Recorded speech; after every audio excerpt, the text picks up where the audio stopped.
চীন যাচ্ছেন মির্জা ফখরুল সহ বিএনপির ৮ নেতা।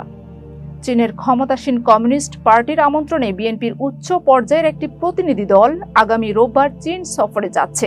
বিএনপির মহাসচিব মির্জা ফখরুল ইসলাম আলমগীর প্রতিনিধি দলের নেতৃত্ব দেবেন। এই সফর উপলক্ষে ঢাকায় নিযুক্ত চীনের ভারপ্রাপ্ত রাষ্ট্রদূত লিউ ইউইনের আমন্ত্রণে আজ বৃহস্পতিবার সন্ধ্যায় দেশটির ঢাকার দূতাবাসে যান বিএনপির প্রতিনিধি দলের সদস্যরা। তারা সেখানে পরস্পরের সঙ্গে পরিচিত হন এবং শুভেচ্ছা বিনিময় করেন। প্রতিনিধি দলে অন্যদের মধ্যে ছিলেন বিএনপির স্থায়ী কমিটির সদস্য মির্জা আব্বাস, গয়েশ্বরচন্দ্র রায়, সেলিমা রহমান ও AZM জাহিদ হোসেন, বিএনপির চেয়ারপারসনের উপদেষ্টা পরিষদের সদস্য জহিরুদ্দিন স্বপন, ইসমাইল জবিউল্লাহ, অধ্যাপক সুকুমল বড়ুয়া এবং বিএনপির মিডিয়া সেলের আহ্বায়ক মওদুদ আহমেদ পাবেল। এতক্ষণ বার্তা বৈঠকের সাথে থাকার জন্য ধন্যবাদ।